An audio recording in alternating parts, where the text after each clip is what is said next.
Hello students, welcome back to another video. अगर आप लोग इंग्लिश लिटरेचर से एमए कर रहे हैं तो आज की क्लास आपके लिए इम्पॉर्टेंट है, क्योंकि हम एमए फर्स्ट सेमेस्टर की क्लासेस स्टार्ट कर चुके हैं। जो भी बच्चे हमारे इंग्लिश लिटरेचर से एमए कर रहे हैं, तो इंग्लिश लिटरेचर पेपर नंबर 1 में आपको पढ़ना है एमए में English literature 14 to 70th century. ये आपके एमए में इंग्लिश लिटरेचर के पेपर नंबर 1 का नाम है। इसका यूनिट नंबर 1 हम स्टार्ट कर चुके हैं, जिसमें आपको पढ़ना है सोशल एंड इंटेलेक्चुअल बैकग्राउंड। इसमें आपके कई सारे टॉपिक दिए गए हैं। आज हम इस यूनिट नंबर 1 का दूसरा टॉपिक पढ़ने वाले हैं, रिलीजियस एंड पॉलिटिकल थॉट। जो आपका पहला टॉपिक है वो है रेनेसा ह्यूमनिज्म, जो मैं आपको यूनिट नंबर 1 पार्ट 1 की वीडियो में पढ़ा चुकी हूँ। तो देखिए, जो आपका टॉपिक है रिलीजियस एंड पॉलिटिकल थॉट के एग्जाम के पॉइंट ऑफ व्यू से भी इम्पोर्टेंट है, जितने भी बच्चे एमए कर रहे हैं उनके लिए, और यहाँ से लॉन्ग क्वेश्चन बनता है एग्जाम में। तो चलिए इसको पढ़ते हैं, पूरा नोट्स के साथ मैं आपको पढ़ाऊंगी। देखिए, रिलीजियस का मतलब होता है धार्मिक, और पॉलिटिकल का मतलब होता है राजनीतिक, थॉट का मतलब होता है विचार। तो रिलीजियस एंड पॉलिटिकल थॉट का मतलब है कि किसी समय के लोगों के धार्मिक और राजनीतिक विचार कैसे हैं।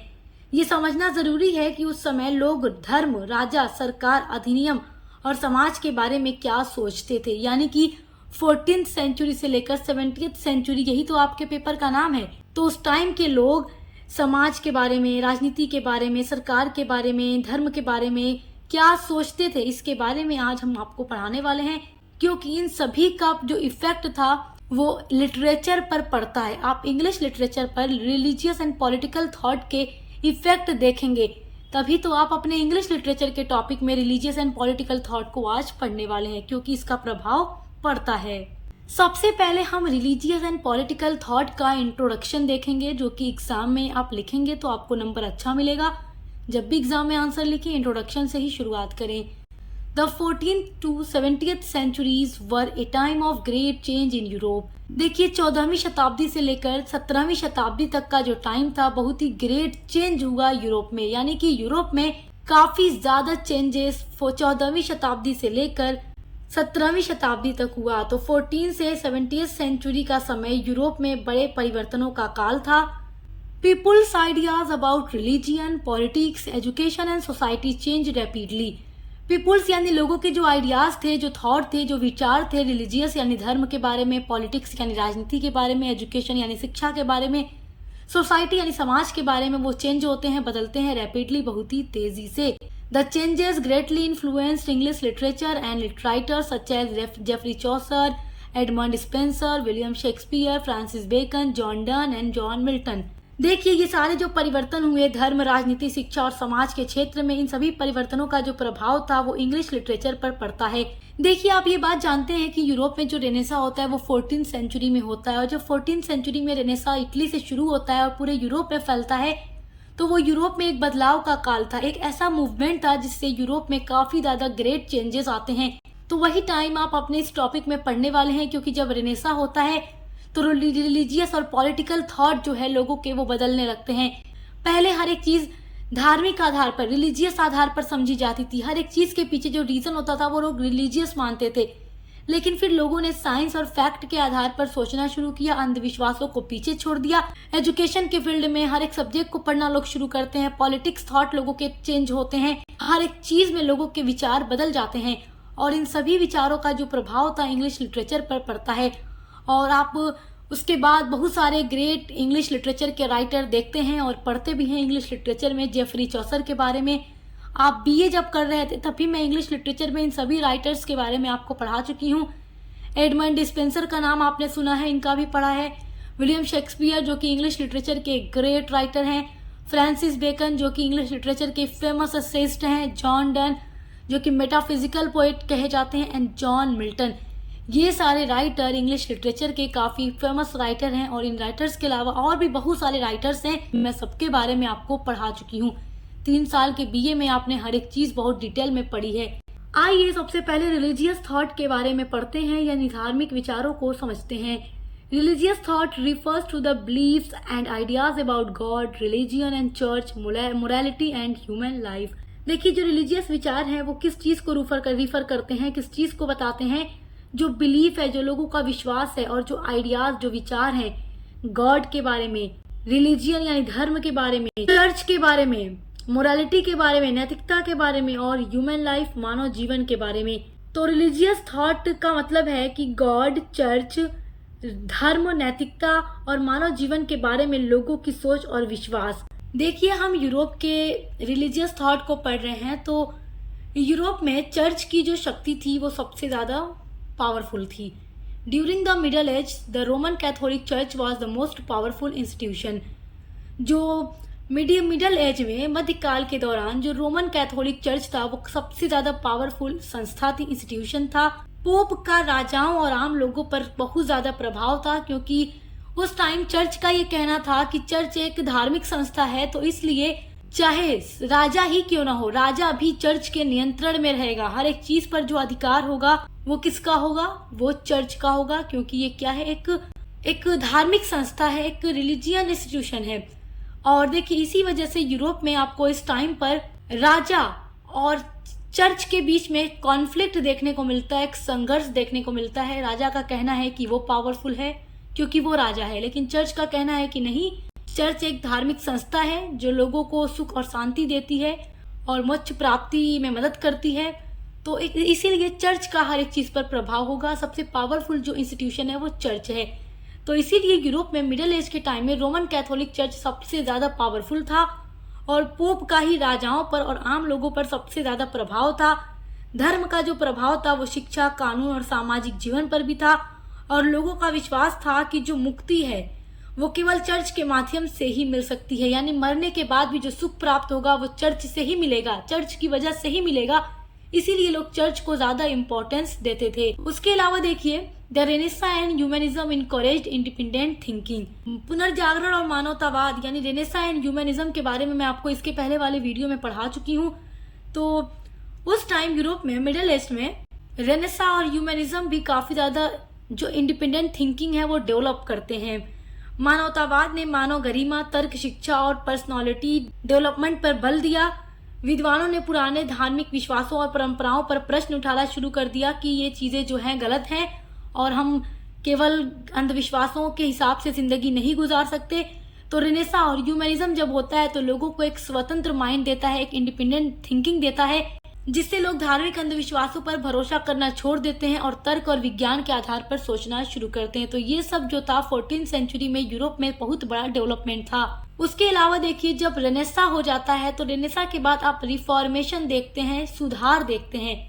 The reformation led by Martin Luther challenge the authority of the church. देखिए, 1570 ईस्वी में मार्टिन लूथर, जो कि जर्मनी के रहने वाले थे, इन्होंने कैथोलिक धर्म में जो बुराइयां भरी हुई थी, कैथोलिक चर्च में जो बहुत ही ज्यादा भ्रष्टाचार भरा हुआ था और कैथोलिक चर्च ही अपने आप को सर्वश्रेष्ठ मानता था, तो मार्टिन लूथर ने एक मूवमेंट शुरू किया जो कि कैथोलिक धर्म में फैली बुराइयों को समाप्त करने के लिए था। मार्टिन लूथर का मानना था कि ईश्वर में सच्चा विश्वास चर्च के कर्मकांडों से अधिक महत्वपूर्ण होता है। इस आंदोलन के परिणाम स्वरूप एक नए चर्च की स्थापना होती है जिसको प्रोटेस्टेंट चर्च कहा जाता है। इससे जो ईसाई धर्म था वो दो अलग अलग भागों में बढ़ जाता है, कैथोलिक और प्रोटेस्टेंट, जिससे आपस में संघर्ष शुरू हो जाता है और इसलिए इनके बीच काफी लंबा वार भी चलता है। देखिए, Henry VIII establish the church of England. देखिए, इंग्लैंड में भी रिफॉर्मेशन होता है। राजा हेनरी VIII जो थे, उन्होंने इंग्लैंड में एक चर्च की स्थापना की और उन्होंने चर्च को रोमन कैथोलिक चर्च से अलग कर दिया। तो ये सारे जो चेंजेस यूरोप में हो रहे थे, इससे आप देख सकते हैं कि रिलीजियस थॉट काफी ज्यादा बदल चुका था। तो राजा हेनरी VIII जो थे, उन्होंने चर्च ऑफ इंग्लैंड की स्थापना की। इससे इंग्लैंड के राजा की शक्ति और भी ज्यादा बढ़ गई थी। देखिए, यूरोप में 14th सेंचुरी से रिलीजियस थॉट काफी ज्यादा डेवलप हो रहे थे और बेटर होते चले जा रहे थे। तो उस टाइम पर एक और डेवलपमेंट होता है रिलीजियस थॉट में, और वो है the idea of religious tolerance gradually developed. Religious tolerance का मतलब होता है धार्मिक सहिष्णुता। देखिए, लगातार जो रिलीजियस कॉन्फ्लिक्ट हो रहा था, इससे लोगों ने ये समझा कि हर एक इंसान को अपने पसंद के धर्म को मानने की पूरी आज़ादी होनी चाहिए और इसी विचार ने, इसी थॉट ने रिलीजियस टॉलरेंस को प्रेरित किया कि हर एक इंसान को अपने मन पसंद का धर्म अपनाकर उस धर्म के अकॉर्डिंग जीने का अधिकार होना चाहिए। तो इस वजह से यूरोप में 14th सेंचुरी के बाद से रिलीजियस टॉलरेंस भी डेवलप होता है। आइए अब जानते हैं रिलीजियस थॉट की इम्पोर्टेंस के बारे में कि इसकी क्या क्या इम्पोर्टेंस है, इसकी क्या क्या खासियत है। पहला है प्रोमोटेड फ्रीडम ऑफ थॉट। देखिए जो इम्पोर्टेंस है रिलीजियस थॉट की वो है कि इस थॉट ने, इस विचार ने लोगों को सोचने की आज़ादी थी। लोगों ने स्वतंत्र रूप, लोगों के अंदर स्वतंत्र सोच विकसित हुई और हर एक इंसान एक नए तरीके से सोचना शुरू करता है। पहले जिस तरीके से लोग अंधविश्वासों में जीवन गुजार रहे थे, तो लोगों ने अंधविश्वासों को पीछे छोड़ा और हर एक चीज को सोच समझ कर करना शुरू किया, साइंस के अकॉर्डिंग, फैक्ट के अकॉर्डिंग। रिलीजियस थॉट का जो सेकेंड इम्पोर्टेंस है वो है reduce the power of the church. देखिए मिडल एज में यूरोप में हर एक चीज पर जो पावर थी वो चर्च की थी, यानी सबसे जो इम्पोर्टेंट पावरफुल इंस्टीट्यूशन था वो चर्च था मिडल एज में यूरोप में। लेकिन जब लोगों ने रिलीजियस थॉट बदले, लोगों ने सोचना शुरू किया, जब रेनेसा हुआ, मार्टिन लूथर का रिफॉर्मेशन मूवमेंट चला, तो उसके बाद जो चर्च की शक्ति थी वो कम हो गई। तीसरा पॉइंट है encourage education and moral values. Religious thought ने एजुकेशन एंड मोरल वैल्यूज को इनकरेज किया। फोर्थ पॉइंट है इन्फ्लुएंस इंग्लिश लिटरेचर, और रिलीजियस थॉट ने इंग्लिश लिटरेचर को भी इन्फ्लुएंस यानी प्रभावित किया, जिससे बहुत सारे इंग्लिश लिटरेचर के राइटर्स लिखना शुरू कर। और आप इंग्लिश लिटरेचर पढ़ रहे हैं तो आप ये अच्छे से जानते हैं कि रेनेसा का कितना ज्यादा इम्पैक्ट इंग्लिश लिटरेचर पर पड़ता है। आइए अब सेकेंड टॉपिक पढ़ते हैं पॉलिटिकल थॉट को। 14 से 17th सेंचुरी तक जो पॉलिटिकल थॉट डेवलप होते हैं यूरोप में, उस पॉलिटिकल थॉट का भी इफेक्ट पड़ता है इंग्लिश लिटरेचर पर। तो आइए अब इसके बारे में समझते हैं। पॉलिटिकल थॉट क्या होता है? It refers to ideas about government, kingship, law, liberty and justice. देखिए पॉलिटिकल आइडिया का मतलब है, पॉलिटिकल थॉट का मतलब है एक ऐसा आइडिया जो रिफर करता है गवर्नमेंट यानी सरकार, किंगशिप, लॉ यानी कानून, लिबर्टी और जस्टिस के विचार। तो राजनीतिक विचार का मतलब है सरकार, राजतंत्र, कानून, स्वतंत्रता, न्याय और नागरिकों के अधिकारों के बारे में लोगों के विचार। तो आइए अब देखते हैं कि 14th सेंचुरी के बाद यूरोप में पॉलिटिकल थॉट क्या क्या डेवलप होते हैं। तो इसके मेन पॉइंट्स में पहला मेन पॉइंट है the divine rights of Kings believe that Kings receive their power from God. यानी कि डिवाइन राइट ऑफ किंग्स का मतलब है राजाओं की दैवी अधिकार। देखिए पहले ये माना जाता था कि राजा की शक्ति सीधे ईश्वर से प्राप्त होती है, इसीलिए जो प्रजा है, जो नागरिक है, उनका ये कर्तव्य बनता है, उनका ये फर्ज है कि वो राजा की आज्ञा का पालन करे। देखिए यूरोप में उस टाइम जो पॉलिटिकल थॉट डेवलप हो रहा था, उसमें नेक्स्ट पॉइंट है the growth of parliament limited the Kings authority. Kings authority का मतलब राजा की जो शक्ति थी उसको लिमिटेड कर दिया गया पार्लियामेंट के ग्रोथ के साथ, यानी कि संसद सबसे ऊपर है, राजा कानून से ऊपर नहीं है, संसद का महत्व यूरोप में बढ़ गया। नेक्स्ट जो पॉलिटिकल थॉट है वो है the rise of nationalism strengthened nation states. देखिए राष्ट्रवाद का विकास होता है, इंग्लैंड, फ्रांस और स्पेन जैसे देशों में शक्तिशाली राष्ट्रों का विकास हुआ।